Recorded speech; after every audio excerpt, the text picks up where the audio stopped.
Thanks very much, Jane, and thank you very much for inviting me along. Jane is, if nothing, ambitious, and she suggested this title, which is about as general and as interdisciplinary as one can possibly imagine. So I find it very hard to say no when Jane asked me to do something, so I thought, right, I shall take this topic head on. So what I'd like to do in the next 40 minutes or so is, just make sure that all works, yeah. So I'd like to put next to each other the two big environmental challenges of our time, and not just talk about climate change, but talk about biodiversity and talk about them next to each other and indicate why they are both interrelated, but also as conceptually as really very, very different questions. I then want to give some economic context to the challenges of the Anthropocene. So what is the economic drivers behind climate change and biodiversity loss, and why are they so staggeringly challenging? And then I'll talk a bit about how some of the economics of this fits together, what the economic prize which enhances economic growth might be, what a green and prosperous land would be, as opposed to simply one that's pleasant, and I'll try to explain why thinking about this in natural capital terms is a good way forward, and illustrate how that some of the practical things follow. Jane kindly mentioned that I'm chairman of the Natural Capital Committee. Natural Capital Committee reports to the UK Economics Committee of the Cabinet, as opposed to the Environment Department, and in practice that means that we report to the Finance Ministry, the Treasury, rather than to the Environment Department head on. And that's part and parcel of what we're about. We're about explaining and developing ideas about why improving the environment is good for economic prosperity, and put it the other way around, if we don't, why economic prosperity will suffer. But my remarks today are entirely in a personal capacity. We have strong and differing views amongst our Natural Capital Committee, but if you're interested in what we do, all of what we do is on the website, and you'll see our annual reports and the development of the 25-year plan which we proposed and is about to get statutory backing in Britain. So, as they say, let's start at the beginning, and let's start with the two big challenges, climate change and biodiversity. Now, on climate change, I want to say something which to me is fairly obvious, but probably isn't to people thinking about this. Climate change, intellectually, conceptually, is an incredibly simple problem. And why do I think it's simple? Well, first of all, there's only a small number of gases involved, all of which we can measure, and measure now with quite stunning degrees of accuracy. We know exactly what the atmosphere is comprised of, we know exactly how it's changing, and now with much better satellite data, we know where the emissions are coming from and what the trends in those emissions are. The second thing which makes it conceptually very tractable is that location doesn't matter. So it doesn't matter whether you reduce emissions in Ireland if emissions are being increased somewhere else. And what's more, and I'll come to this perhaps in a moment, if you reducing emissions in Ireland cause emissions to be higher elsewhere because you import what you previously produced, you can actually make global warming worse by reducing your own emissions. But I'm not proposing that you stop reducing your emissions. I'm simply making this locational point. It is a global problem, and it is the global sources of emissions which are going to count. The metrics are pretty easy, and actually in one sense, the solutions are very easy. We have to reduce the emissions of these gases, and we have to sequestrate some of these gases to change the composition of the atmosphere from what it's going to become on business as usual, as opposed to what would stabilise the climate at a particular temperature. Now, it's true that there is great uncertainty about how the climate works as a result of the changes in these gases, and there is very great uncertainty about what temperature increases would increase or decrease human welfare. So, probably not welcome to make this observation, but there are reasonable and good economic studies which suggest some global warming enhances human welfare, because most of the world's wealth is in the temperate zones, and warmer winters and longer growing seasons actually increase GDP in those areas, up to a point. And indeed, one of the reasons why climate change is such a difficult problem to address is because broadly, arguably, things have been getting better as we've increased the temperature by 1 degree, before they might get a lot worse when we increase the temperature well beyond 2 or 3 degrees. But the uncertainty about the impact of climate change and its impact on economic well-being is very, very great. And none of that is meant to suggest that you shouldn't try to control emissions, etc., but it does explain how one gets a disjoint between people's experience of 1 degree warming, which has generally been benign and positive, and the need to get people to take action to prevent emissions further up. The other thing I would say on climate change, and I'm going to focus more on the biodiversity side, is that, and it's not a very good graph stuck on the end, but the speed with which emissions have gone up is quite remarkable, and the following is even more remarkable. Nothing at all has been achieved since 1990. So if you draw the line of the concentration of CO2 or CO2 equivalent in the atmosphere from 1990 to today, it's linear. In fact, at points it slightly goes up. We've been adding basically 2 parts per million every year, including last year. Nothing that we have done since 1990 has dented that path, and there is no evidence even that the financial crisis dented that path. And as an aside, why, given that Europe claims to have done so much to reduce its emissions? Well, the answer, as I come on to in a moment, is that the emissions that have gone up haven't been in Europe.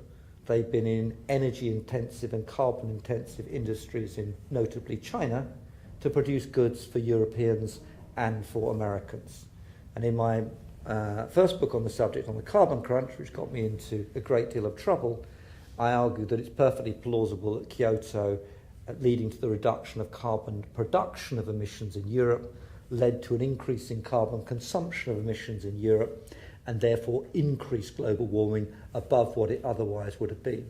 And if you adjust the accounts of America as against Europe, America with no carbon policy and Europe with policies through that period from 1990, and you adjust for the carbon consumption side and recognise that America has a much bigger manufacturing base, it's not hard to argue that America has done better than Europe, and in particular been substituting coal to gas, which makes a great deal of effect in the short term. Now, I make those remarks because it is, and I'll come on to a second, crucial to understand that the period since 1990 has been the great golden age of the fossil fuels. Never have the fossil fuel industries had 30 years as good as the last 30. They've been stunningly good. And that's the corollary of nothing much has been achieved so far, and that's why one needs to think very hard about what one would actually have to do if one seriously wanted to address climate change, since we are doing nothing at present to address it at a global level, given that it's locational independent.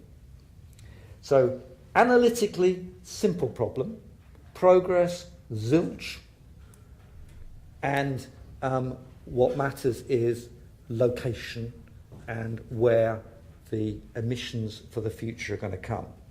So that's challenge number one, and that's huge. Okay? Challenge number 2 is intellectually vastly more complicated. Okay?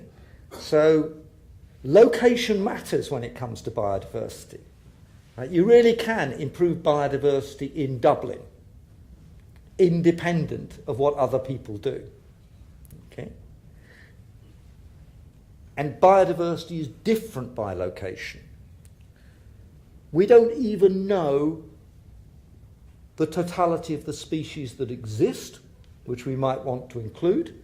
I'm an economist, not a scientist, but my scientific friends tell me that what's underneath my feet has got more biodiversity than what's above.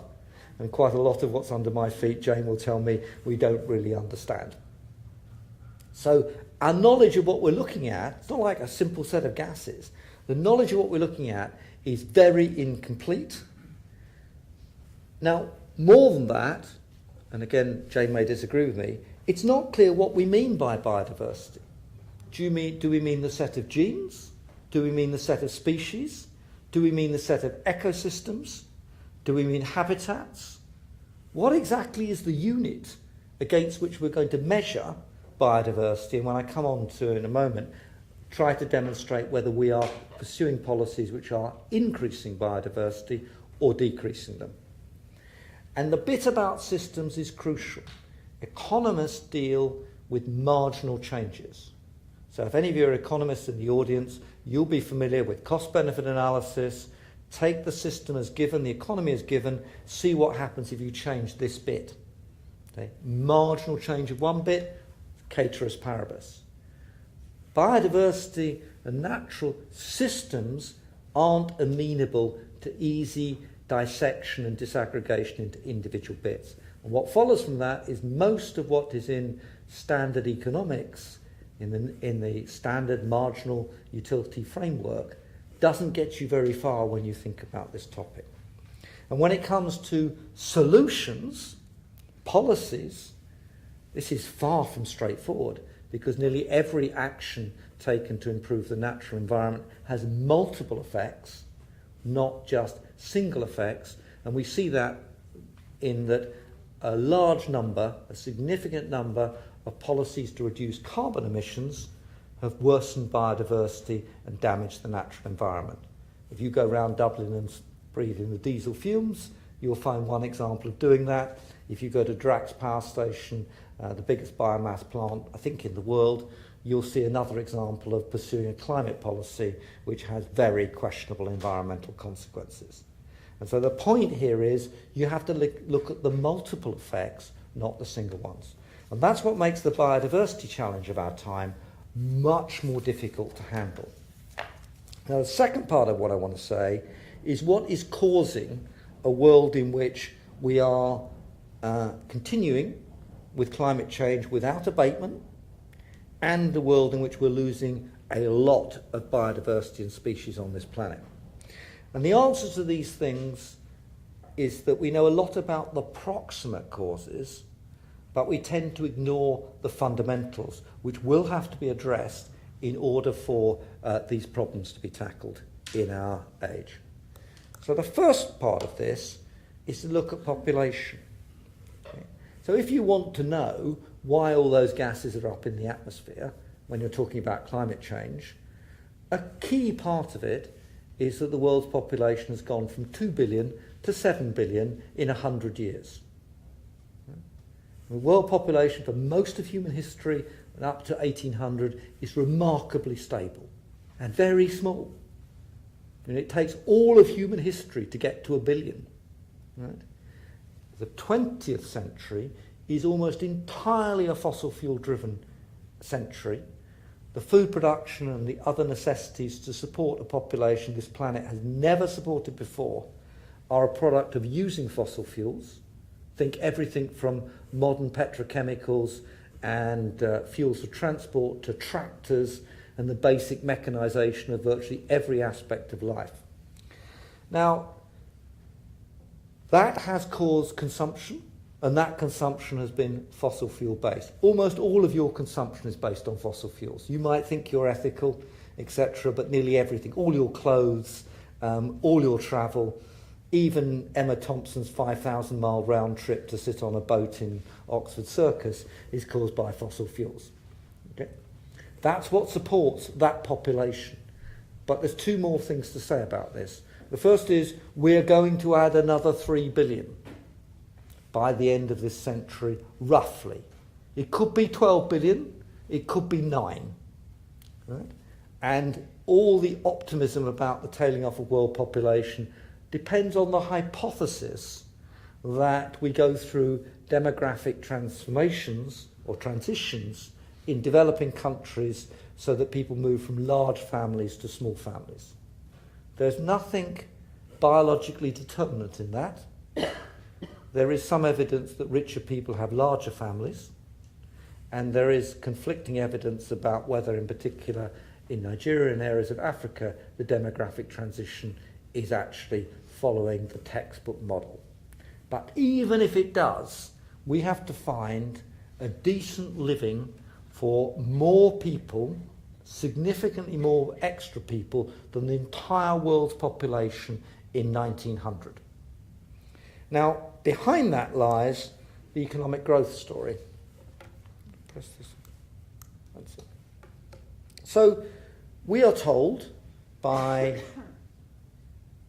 particularly young people who passionately care about climate change that in the pursuit of preventing extinction, the main focus should be on getting governments in places like the UK to change their climate behaviour. We are told, and this is supposed to be consistent with having the support of the population, that we ought to go to net zero by 2025, 5 years' time.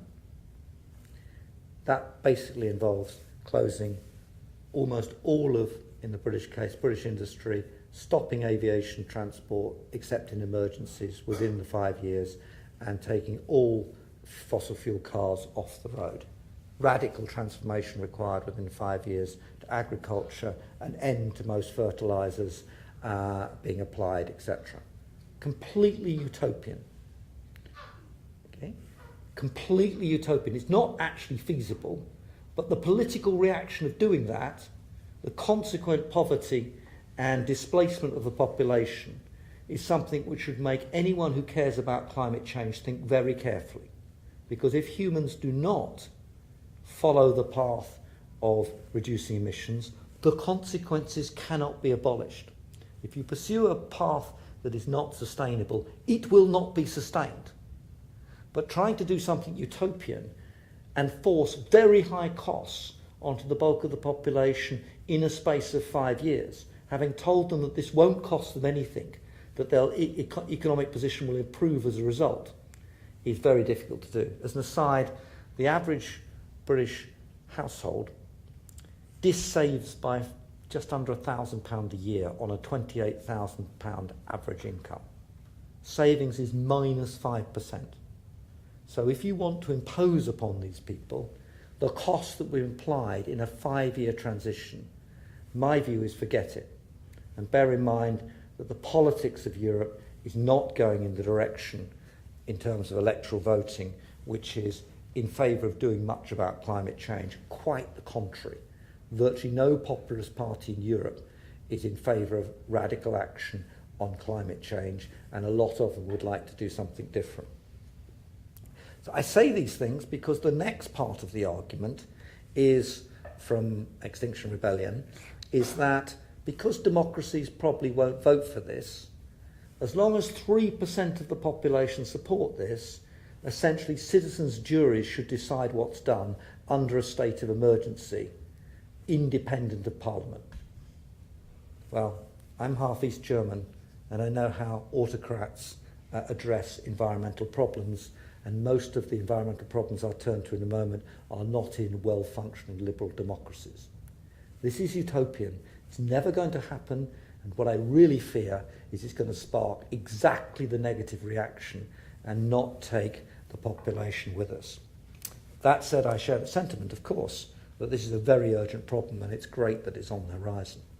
Now, the real problem of biodiversity loss and climate change does not lie in Europe. And it does not much lie in the United States, despite the fact the United States and Europe are both roughly 20% each of the world economy. US is growing at about 2 to 3% per annum. That means it'll double in about 25 years' time. So in 25 years' time, there'll be 2 United States economies on the planet, before 250. Europe is hardly growing at all, 1 to 2%. And therefore Europe's consumption isn't going up much. Europe's not doing any energy-intensive investment. I don't think there's a single energy-intensive investment taking place in Europe at the moment.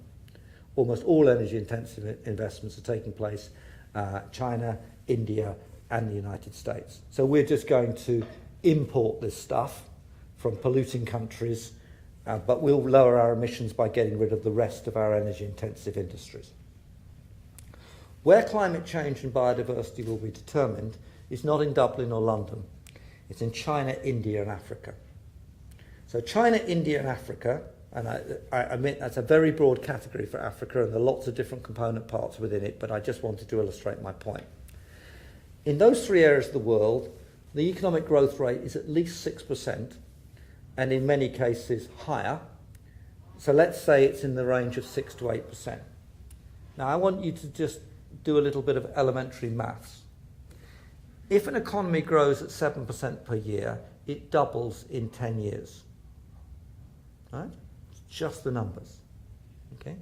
So in 10 years' time, in 2030, the world will have another China, another India, and another Africa on the planet in economic terms, in addition to the existing India, the existing China, and the existing Africa.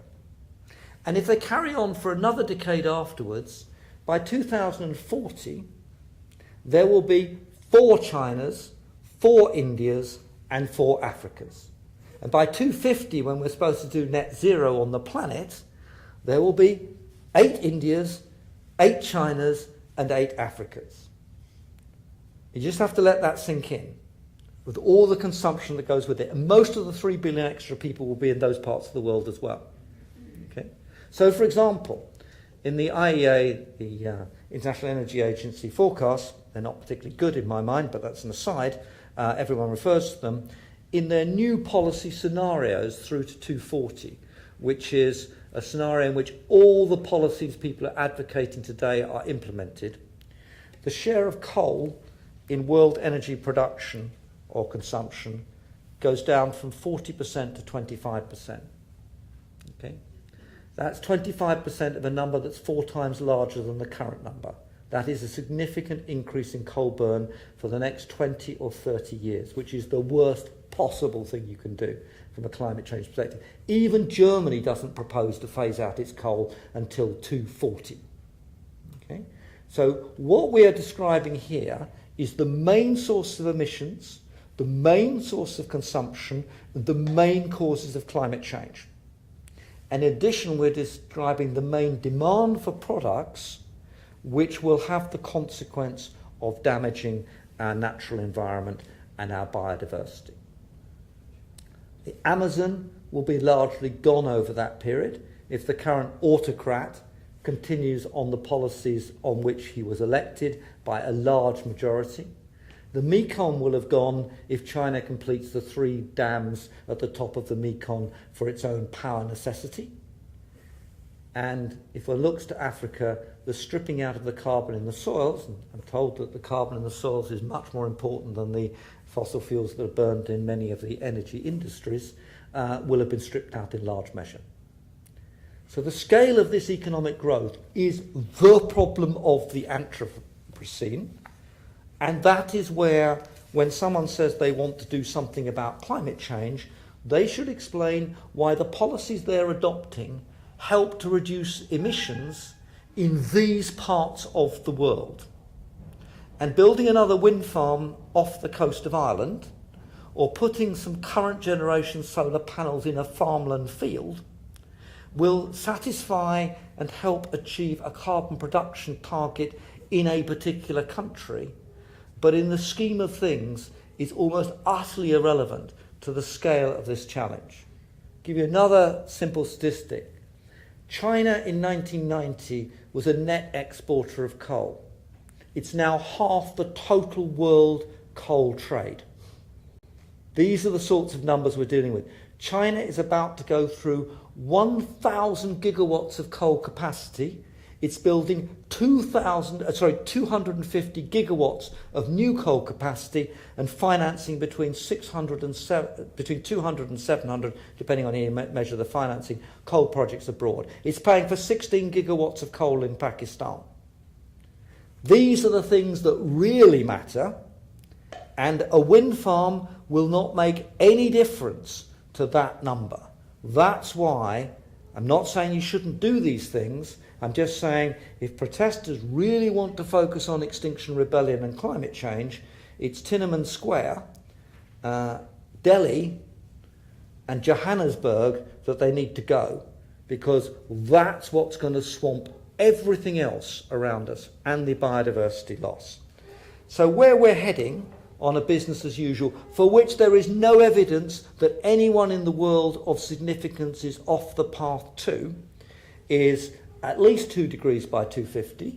We're well over 1 degree already, adding 2 parts per million per annum, and 3 degrees plus by the end of the century. This will not be extinction.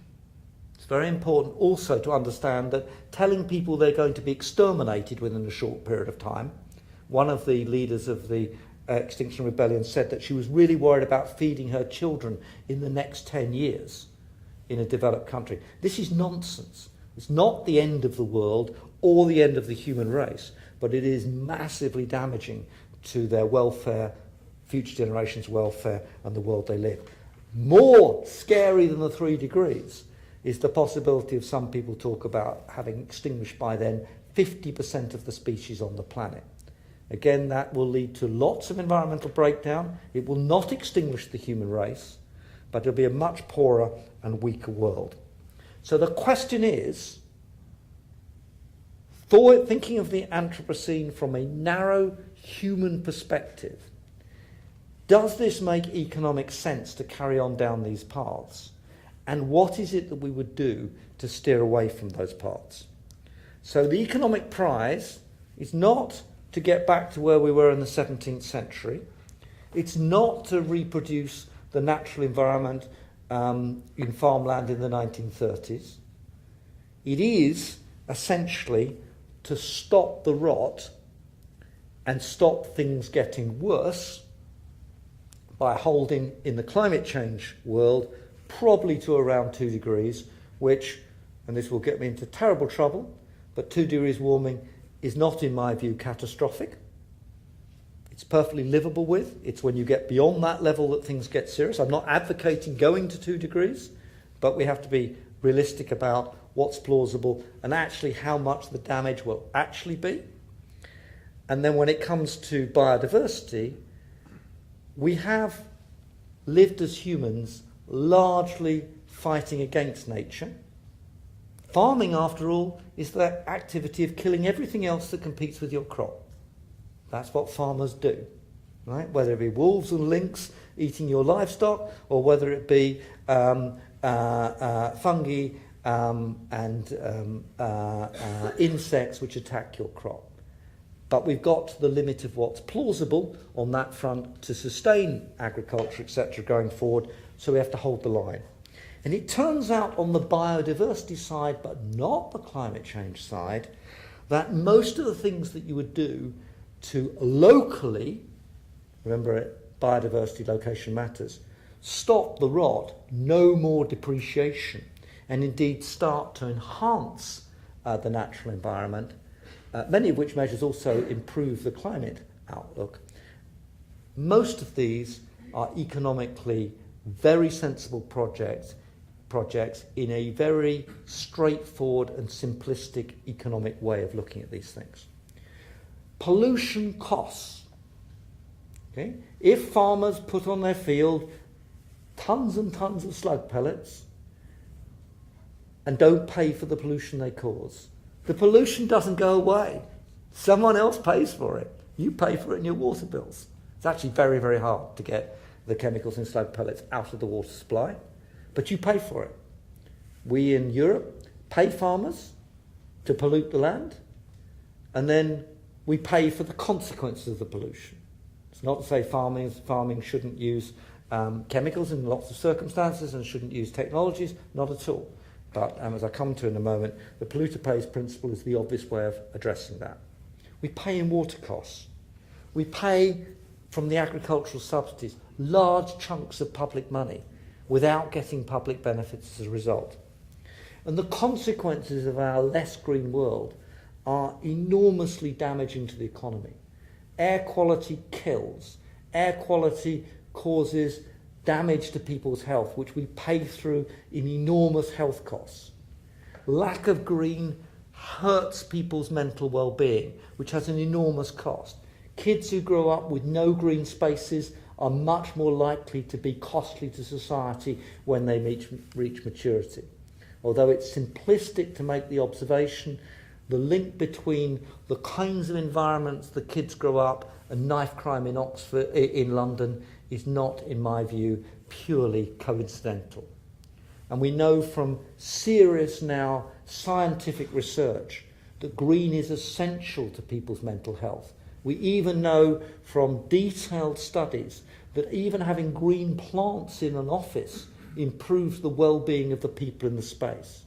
Why do we tolerate, as an economic position, having children who are further than 500 metres from a green space?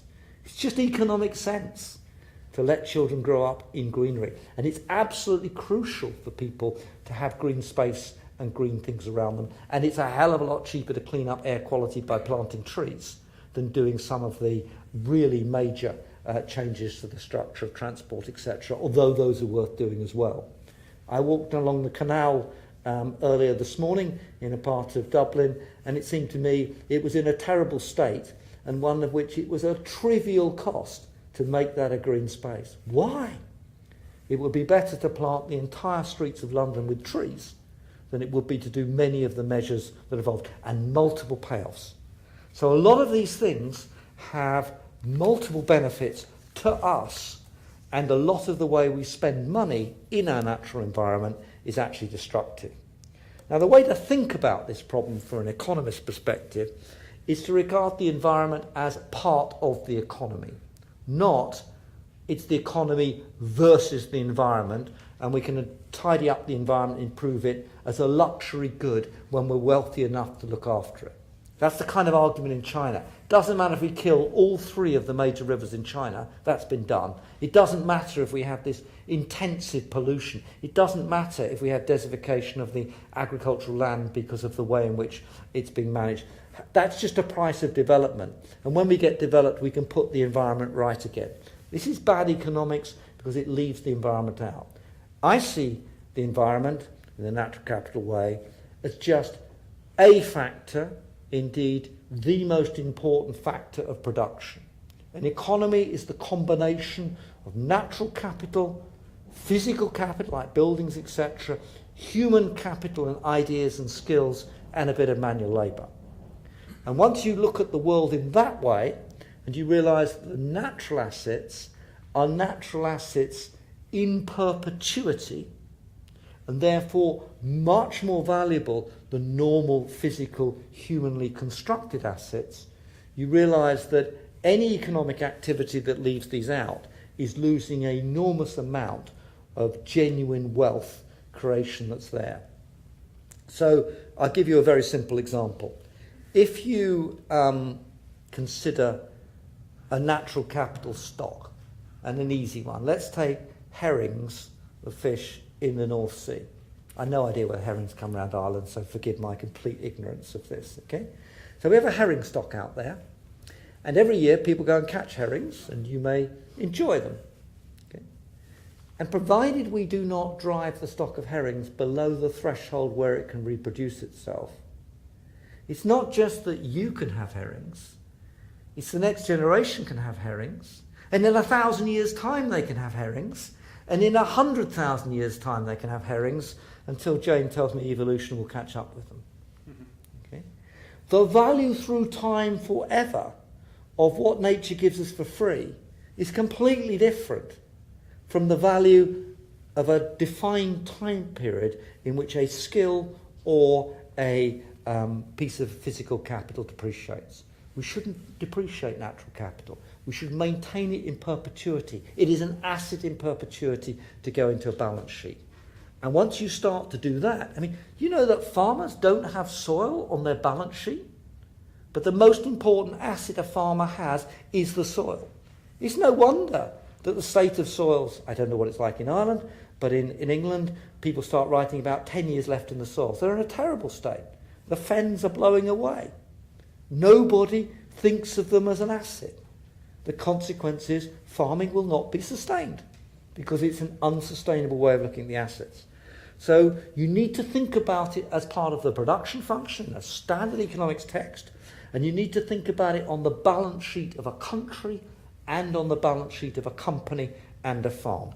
And you need to think about these as assets in perpetuity, and you have to provide on the government's accounts and on the private sector accounts, you have to provide for capital maintenance. If you don't fill the holes in the road and do capital maintenance of the road, you're not better off because you didn't spend that money. You're worse off because the roads will then deteriorate to a level it costs you even more to put them right. A road is an asset in perpetuity, and the maintenance costs of the potholes should come off the government's revenue line before they tell you whether you're in surplus or deficit. So this is radical in accounting terms, and we're doing this with the ONS, the Office of National Statistics in Britain, and we're doing it on a case-by-case basis for estates, farms, businesses, etc. Every single business, every single farm should have a natural capital set of accounts with assets at risk on their balance sheet and a capital maintenance requirement, and every single country should do that too. And then we'll be economically more prosperous because we'll be using the resources to create better sustainable economic output than we otherwise would have done. And this kind of approach leads to some pretty simple economic principles. The first one is, and this applies mainly to agriculture, that we shouldn't spend public money for private benefits. Do you know that in the Common Agricultural Policy, 2/3 of the money pays farmers for owning the land? Full stop. They have to farm it, that's all. Okay? Now, if you're an economist, you'll realise that immediately land prices capitalise that. That's why agricultural land is so expensive, and that's why young farmers can't get into the business. Indeed, the EU recognises the stupidity of this policy by subsidising young farmers to get into farming because they can't afford to buy the land because the land price has been inflated by the subsidy which is paid per hectare that you own. It's nuts. Okay? And this is for the private benefit of the people who own the land. Public money for public goods is a straightforward, simple principle. It would radically transform all of agriculture in Europe, and it is the central principle behind the agricultural policies, new Agricultural Act being taken through in Britain. For the record, you have to declare this. It's like saying, I'm not a climate skeptic. I believe that climate change is serious. I'm a Remainer, not a Brexiteer. But if there's one great thing about Brexit, it's getting out of the Common Agricultural Policy. And if you look at our agricultural bill, this is transformational on what we're going to achieve. The second principle, and this is 101 economics, the polluter should pay. All costs should be taken into account in any decision making. If you don't take the costs into account, they don't go away. The pollution that comes off the farmland that goes in our water system doesn't disappear because we don't make them pay for it. Now some people say, well, either the polluter or the pollutee can pay. Not true, actually. The polluter pays is the correct economic principle. Because if you pay the farmer to pollute, the output level will be higher than it otherwise would have been, in addition to the incentive structure you create. And the third principle, which follows from the objective of leaving the natural environment in a better state than we found it, is that if you damage the environment, you should pay compensation. If I come into your house and break up a load of stuff, the law courts will make me compensate you for the damage. Nobody who damages our natural environment should not face the costs of doing right by that damage. And since we don't know how to measure very accurately that damage, we should put in place the principle that any damage to the natural environment results in net environmental gain elsewhere. We're building 300,000 houses a year in Britain. That is going to do a lot of environmental damage. There's no way around it. Environment damage carries on being done. But we can either have the damage done with some compensation, or no damage at all. Now, I think all three of those principles are 101 economics, and actually you'll find none of those very prominent in any standard 101 economics textbook. But they, to be blunt, damn well should. We need to transform the way we look at economics to incorporate the natural environment in its frame. Now let me finish with the 25-year plan. So I've talked a lot about natural capital and about what we can do on the biodiversity side, and I've posed some pretty stark questions on climate change. So what we've done in Britain is the British government in 2011 published a white paper which said that it would undertake to be the first government to leave the natural environment in a better state for the next generation than they found it. And politicians love making those statements. It's like net zero in 2050. They'll mostly be dead by then, so that it's easy to make that commitment. What is much harder is to walk the walk as well as talk the talk. So my Natural Capital Committee, which was set up because the government had no idea what to do, so set up a committee to think about it in the classic Sir Humphrey Yes Minister style, we set about this seriously. So we came up with the idea that the generation ahead we should get there by having a 25-year plan. That 25-year plan has now been published. I personally put a huge effort into getting every political party to put it in their manifestos for the 2015 election, which they did, apart from UKIP. But we'll leave that aside. And we are now going to have an Act of Parliament, Brexit permitting, but we already have a draft bill, to put that on a statutory basis. So it'll be a statutory requirement to have clean water. It'll be a statutory requirement to have clean air. It'll be a statutory requirement to have thriving wildlife. It'll be a statutory requirement to deal with waste. And every one of those has a strategy being put behind it. But the critical thing is statutory basis. If it's a legal requirement to achieve these goals, then if the government fails to do so, it's open to legal action. And we've seen legal action on clean air be substantive. And here, a silver lining of Brexit is the government's forced to show how it's going to replicate the legal effectiveness of the ECJ courts in Europe to achieve those outcomes.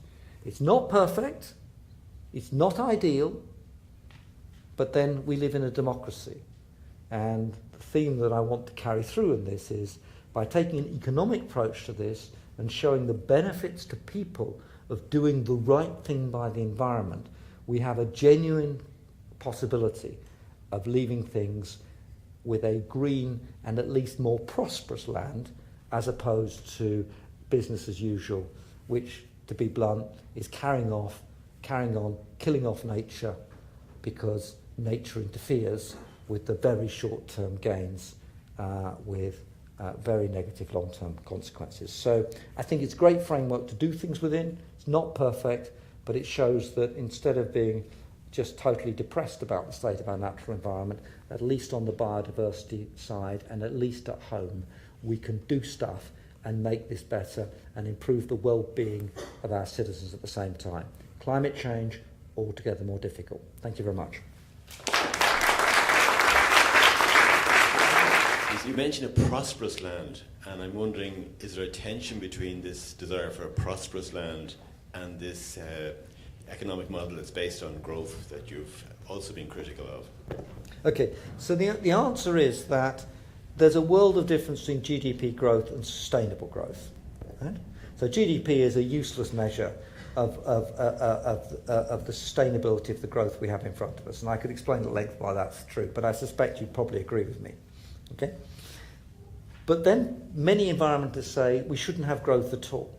Okay? To which my reply is, that's not correct, because we have technical progress. And the ultimate cause of economic growth is technical progress. Okay? So the growth that we're going to have, right? In my generation, I did my thesis on a typewriter with Tipex and carbon paper. Technical progress gives me an amazing computer in my pocket, which enables me to do fabulous things which I couldn't do before. That's an increase in my economic well-being, etc. Okay? Similarly, satellite data will enable us to read virtually every square metre of the globe and do environmental policy in a much more driven way. Graphene will greatly probably eventually help us develop solar film. We need these new technologies because personally my view is the existing technologies can't crack climate change. So if our welfare goes up because we get smarter and better and have more ideas, more skills and more knowledge, great. Right? What I think you're driving at is, can we have increases in what I would call unsustainable consumption, right? And that's a different issue. And of course, GDP is a cash number. It doesn't really have an asset base. And that's why I stress in natural capital. It's about assets and the state of the assets, not just flows and utility flows as economists would think about it. But I'm not a no-growth person. I'm a sustainable growth person, and I think that, it's important too that people realise that their lives and their children's lives can get better, but not based on the kind of consumption pattern that was there in the past. John Fitzgerald, economist, Trinity College. You talk about accounting for human capital, and you're working with the ONS. Given what you said earlier about it being a system rather than individual elements, that you can account for the number of field mice, the number of herrings, how do you account for human capital given its complexity? Okay, so you need to build this up in blocks, and remember what we're trying to do is be roughly right rather than precisely wrong. Okay, so there are no natural capital accounts. We take no account of this stuff. It has zero prices, and it is not incorporated in economic decision making or companies. Right? So we start from a baseline. You couldn't be worse. Right? So you have to give me the rough and ready pragmatic steps in the right direction. Okay? So some things are easier to measure than others. Okay? So I gave you the example of herring. Now it's true that herring exist in the North Sea, which mustn't be polluted below certain levels, but it's also true that there are fishing stock limits where we can work out the thresholds. Okay? So I can tell you how many herring there are in the North Sea, and I can get some scientists. Jane's not a fisheries scientist, but I'm sure I can find one in Trinity who could tell me roughly where the thresholds are, and I can look at that stock and I can look at that yield in perpetuity. Okay? I can look at river catchments. Okay? And look at the assets of a catchment as a whole, including the natural capital elements of the trees and the ability to absorb water, flood meadows, as opposed to physical capital structures along the way. I can measure that. Okay? I can do some proxies, which I can look at some of the flows. So it's no difficulty to tell you what the state of air around London is. I can measure it down to now virtually the square metre. I can tell you which side of the road to walk down if you walk down the Strand, and how far from the pavement you should walk according to the range. That stuff's doable. I can measure the water. I can probably measure the state of beaches. Okay? So what we're doing is pragmatically building up the things we can do, always recognising multiple benefits, always recognising uncertainties, and always crucially aware that there are some things which are very important we're not capturing properly. But if we don't measure any of them, we won't take any of them seriously. But for example, it's much harder to measure biodiversity than it is clean water, etc. And so you always have to have the notes to the accounts which say, P.S., you haven't taken these things into account. But we'll slowly work that way. And it's not an exercise in the sort of crude economics, we'll put a price on everything. That's not what we're doing. These are assets in perpetuity. And so what we're interested in is the capital maintenance required to maintain them intact, not the value of the stock. So I'm not going to say the herring in the North Sea are worth £204 million, 562 pence, and each herring is worth 52 pence. I'm going to say that the threshold stock that scientists tell us within safe limits is 200,000 tonnes or whatever it is. And that is the cost required to be borne to maintain that stock intact. And I was talking to the Provost here earlier this morning. If you want to look at the natural capital of Trinity, you don't go around and say, what's this building worth, right? Or the Provost lodgings are worth. You ask the question, since you want those things to exist in perpetuity, how much should Trinity spend to maintain that capital intact so the next generation of students get the same assets as these or better? That's what we do. So you should look at the ONS website. The numbers are far too small for my mind, but this is the direction to go at the company level, at the farm level, the regional level, the national level, and the EU level. Hi, I'm Yvonne Buckley. I'm an ecologist here at Trinity College Dublin. And my question is kind of related to that. I wanted to ask that question around in perpetuity. How do we get these in perpetuity values to sit on the table alongside the short-term decision making that's going on? And your answer to John's question actually helped me to conceptualize that. So I'm going to change it slightly and ask how we decide on the states of the assets that we want to maintain. Yeah. So that would be quite contested, I'd Yeah. imagine. Yeah. And you could argue down that state Yeah. to reduce the amount of investment Yeah. to go into rivers or to go into Yeah. Yeah. Yeah. Maintenance of hedgerows or something Yeah. like that. So that Yeah. now becomes the contested Yes. Yes. area. Yeah. So ecologists and scientists ask much better questions than economists, right? Okay.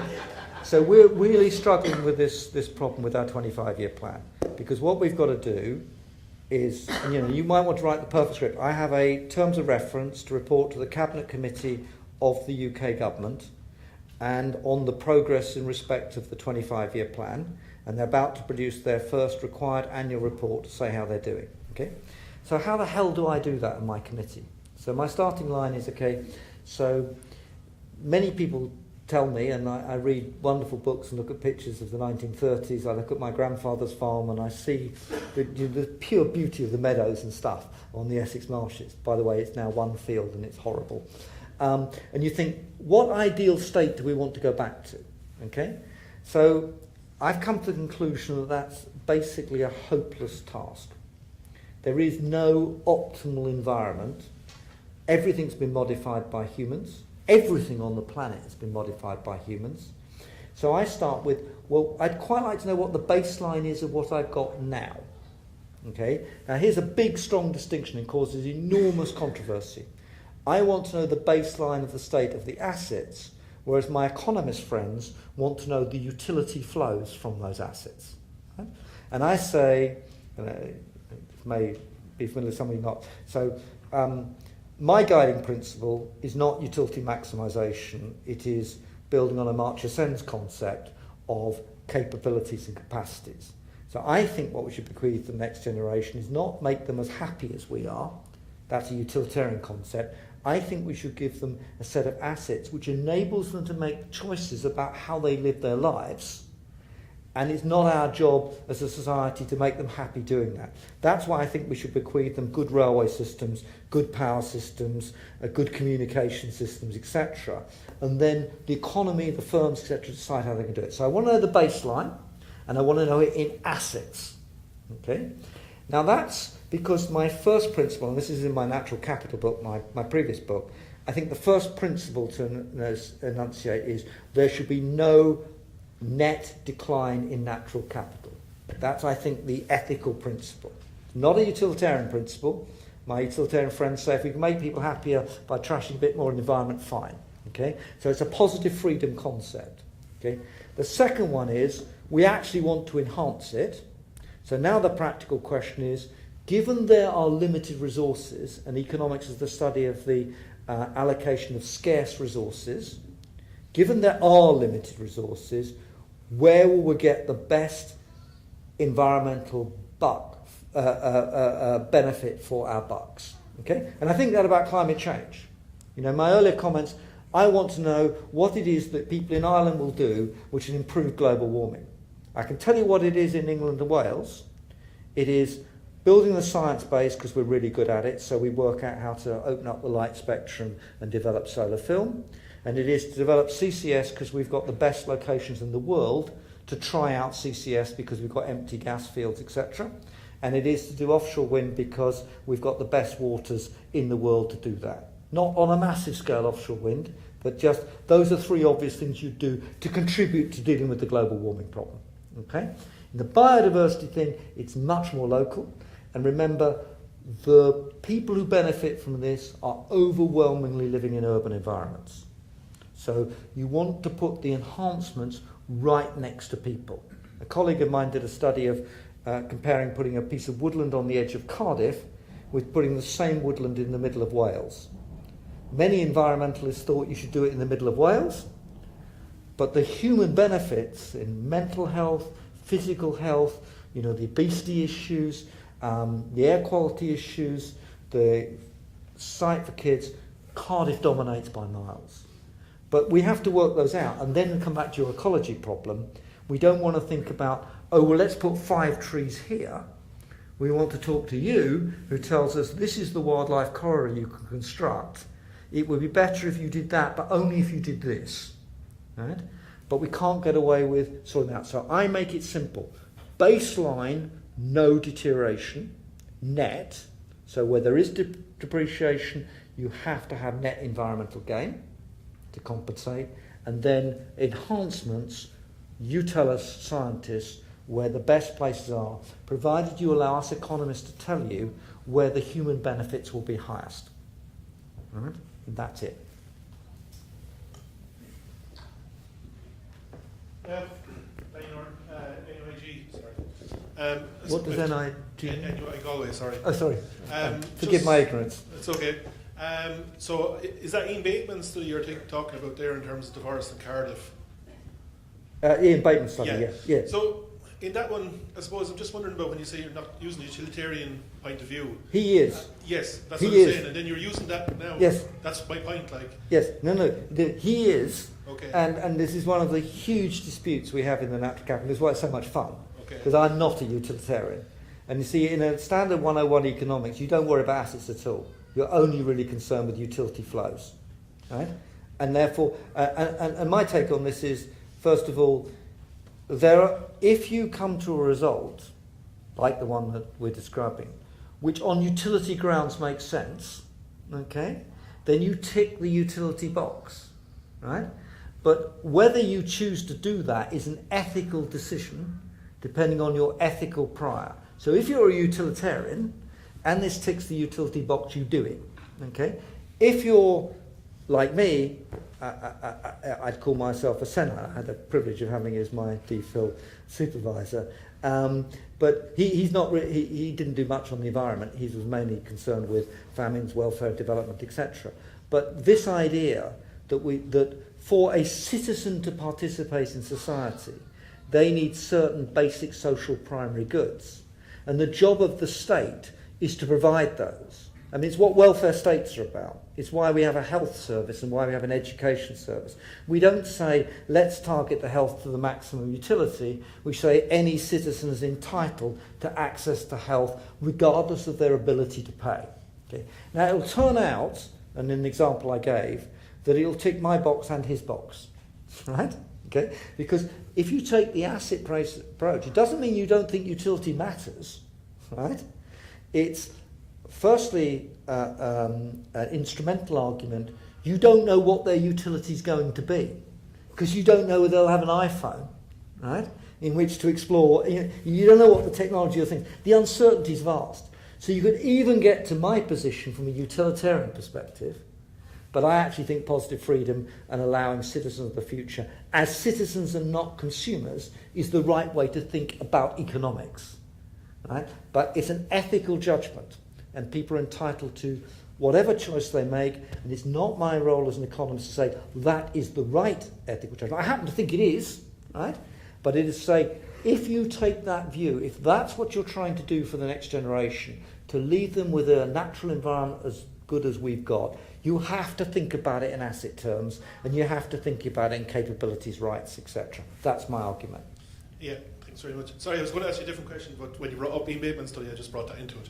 So my original question was, given there's an outside chance you could be still in the EU at some stage, I'm just wondering in terms, you're talking there about the UK's approach to the agricultural sector going forward. Yeah. I'm just wondering, have you looked at the new CAP and what's your thoughts on that in terms of this approach? Yes.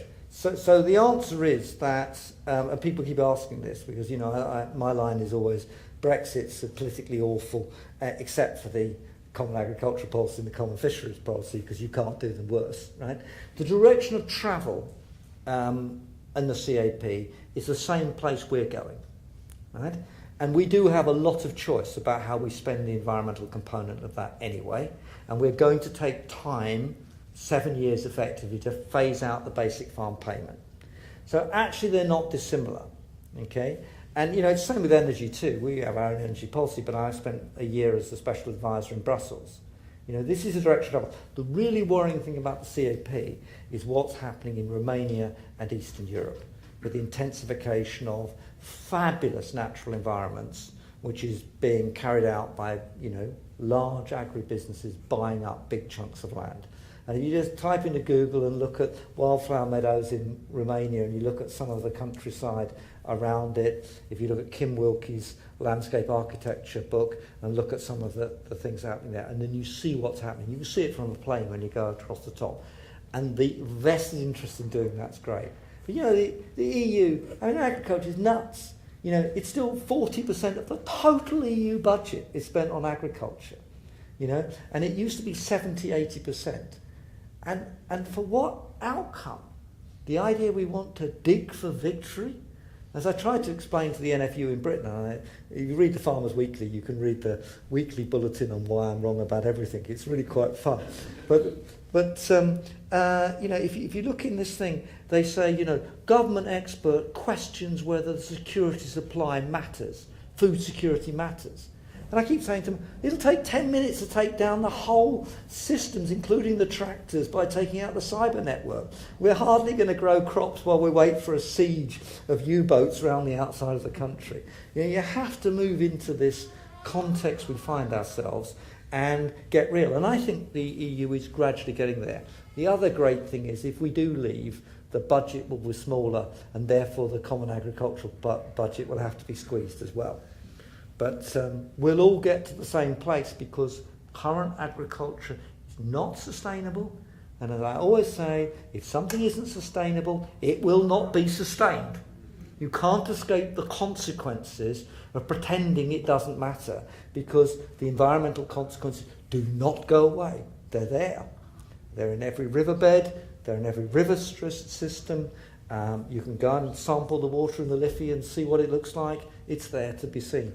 And we should face that, because otherwise we will not have sustainable economic growth in the terms that's described. Maybe we have time for one last question. I'll take one more. Is that all right? I spoke too long Jerry? to allow questions. Hi, my name is Jerry Clabby. I'm with the National Parks and Wildlife Service. Right. And I really enjoyed your presentation, thank you. I suppose I just wanted to ask you, your Economics 101 that you're saying everybody should do is Economics 101, which is obviously not what everybody or anybody is doing at the moment. Yeah. And your 25-year plan, presumably that's going to run up against the kinds of vested interests you just spoke about in terms of the CAP. Yes.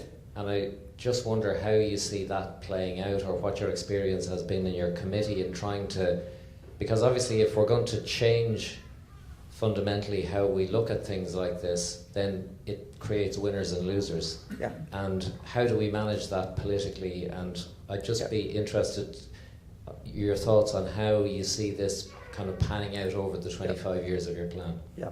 Okay. So the politics of this really matter a lot, and again, more purist environmentalists are horrified by the way people like me go about this. Okay. So I was determined from the word go to create a political consensus around the 25-year plan. Okay. And I did get all three major political parties in Britain, or the ones that were major political parties then in 2015, to put it in their manifestos. It's a manifesto commitment on all of them. Okay? And once it's in a political party's manifesto, it's quite hard to renege on it. The second thing, as a piece of advice I give to anyone thinking about this, don't fill in the details early. The details create losers, and losers shout louder than winners, you know. And so until last autumn before last, there was virtually no detail. Okay? And that helps people to sign up to something. And that builds a consensus. And then they're committed. They said they're committed to it. Okay? Then you fill in the details. Okay? So it helps that there's Brexit. So one of the details is clean air. Well, the government's got to prove its commitment to have standards at least as good as those enforced by the directives and the ECJ. So I write it straight across. Okay? And you put this down. Then you have to work out who the winners are, and you have to work out who the economic gainers are to set against the losers. And you have to convince the losers that they better come on board because otherwise they are going to lose. So in economic benefit terms, you start to spell out just how much benefit there is to the health service of doing this properly. I don't know whether you've got it here in Trinity, but in universities in England, we're obsessed at the moment about mental health of our students. Most Western economies are obsessed by the horrible consequence of the obesity that we have let loose. When you start to explain how you solve those problems, that builds constituency in favour. And then you go to the Treasury argument. It's cheaper to plant trees in London than it is to do other things to meet the standard. But the final bit is, and that's the lesson from the Climate Change Act too, you must get it in statute. Because then it's much harder for those who oppose to say, we want to weaken the government's legal environmental commitments. And one of the very interesting things about the Climate Change Act, actually there's a lot wrong with our Climate Change Act, and privately a lot of people would like to change it, but they daren't. Because you then become the politician who wants to leave our environment dirtier. And then the kick comes across.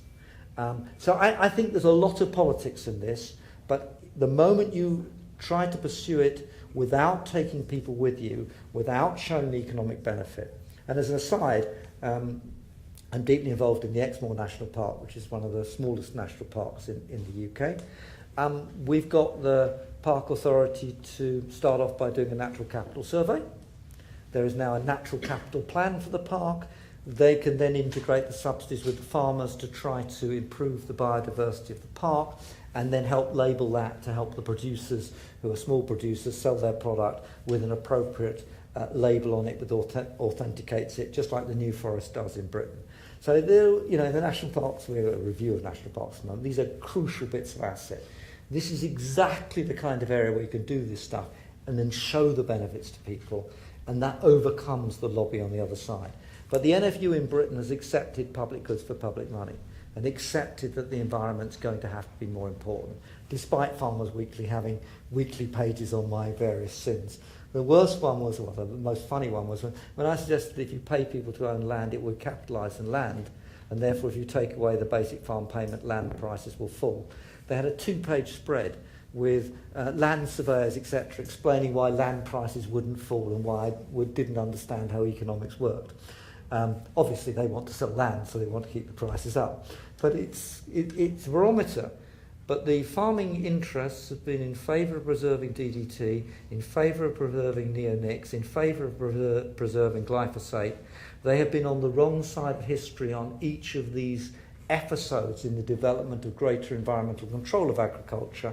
So you shouldn't expect them also to be on, to not continue. But they've lost.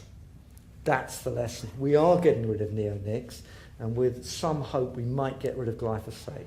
These are real, tangible successes. And even we were talking about it before, you might actually get rid of chemicals on the grass outside there in Trinity College and have something that's a bit more biodiverse. I'm going to stop at that. Thanks.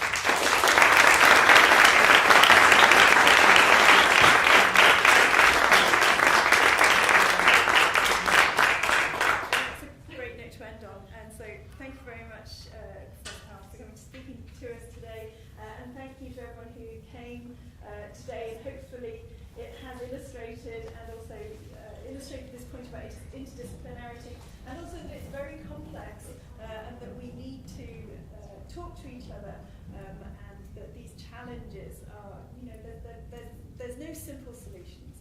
So I think the importance of working together has been illustrated today. So thank you all very much. Thank you. Thank you. Thanks.